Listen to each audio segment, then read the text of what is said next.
So what are we talking about? We're talking about Summer Wars, which is basically Can't Buy Me Love meets War Games. Yeah, that's pretty much what it is. Hollywood, if you're thinking of remaking either of these movies, again, don't. It's already been done, and it's already been done better than you. Send me your script. It sucks. There, I saved you.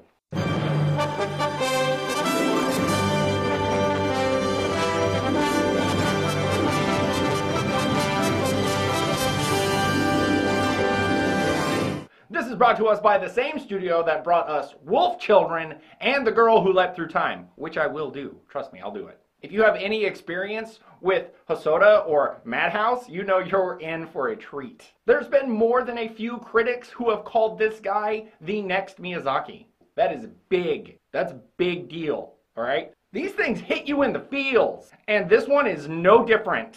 I looked over at my wife and she's just flat out crying for about 45 minutes. And a lot of the feels are happy feels, but the way they do it, it's just so identifying and personal. There's a ton of characters. I'm not going to talk about them all. There's way too many. Fuck that shit. Watch it yourself. But they're all great, and they're all pretty flushed out.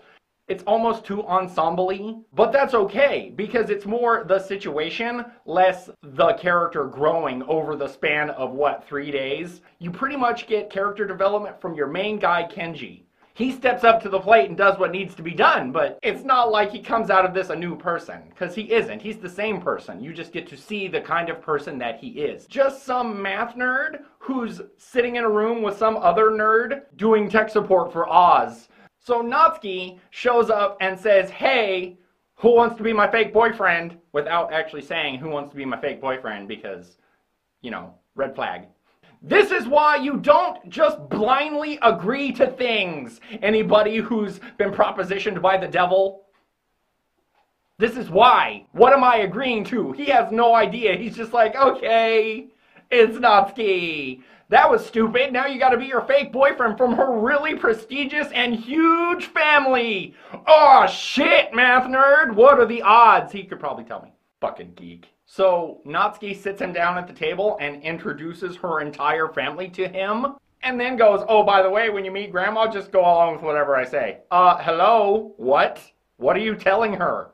What are you telling her? I need to know. I need to know right now. Am I a Tokyo U student who traveled abroad, or am I running guns? Because I need to know. Backstory. I take it serious. Once you finally meet the matriarch of the family, my most beloved character, and probably a lot of other people's most beloved character in this feature, is Granny. Granny's the shit. If he doesn't fuck this up and locks this down, he's marrying up.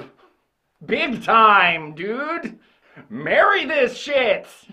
And of course, there has to be a little more family drama, so the black sheep of the family, her kind of suave, kind of creepy uncle shows up, who she is way too fond of, and he is, you know, very emasculated because he's just a math nerd.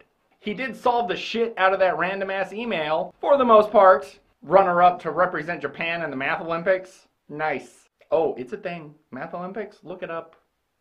Don't try and compete. You see this computer? It didn't make it. Math is dangerous. Look at him! Look at him! He's dying!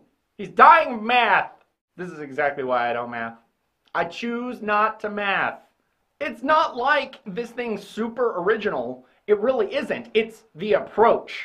The approach. That is original. The story is, oh look, girl needs guy to be fake boyfriend, fake fiance, fake husband. You've seen this a million times. You really have. What you haven't seen is this exact story mixed with war games, which is what this is, and it's great. They resolve the whole fake fiance thing in like the first 40 minutes. It's not the main point.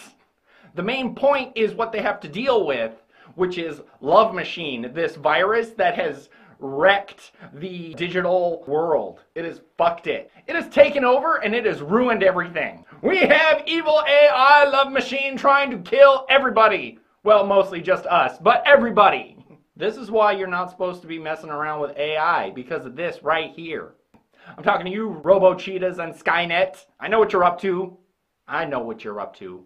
You can't let something like this B, because it has no moral compass and will just do what it is programmed to do, which is absorb information and play games.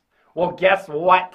There's no greater game than the game of life and death. If it kills you, it wins. Duh. Thank God they have this crazy-ass koi game, which I kind of want to learn because the rules are just so fantastic, I have to know them. I just have to know what this game is. I must know. And you get to see this avatar, which I really like. I really like the difference in art styles because there's a very big difference between the real world and the digital world. Totally different.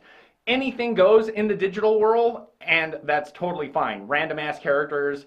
Kenji winds up being like a yellow chipmunk or whatever the fuck he's supposed to be. But King Kazuma is... he looks like Terry Bogard if Terry Bogard was a bunny. Yeah. Yeah, you know, King of Fighters, Terry Bogard. Fatal Fury, come on. Shame on you!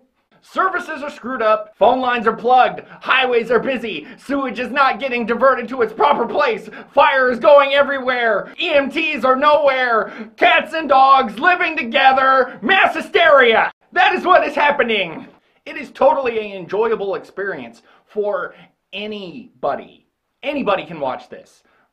From little kids to experienced anime fans. Absolutely. If you have someone who's not really versed in anime and is trying to find something that's easygoing and isn't going to really confuse the shit out of them, make them watch this because it's a really easy, beautiful, and very involved watch. Because it sucks you in, and it sucks you in fast. Is it a 2-hour feature? Sure. But you know what? It flies by. It is fast.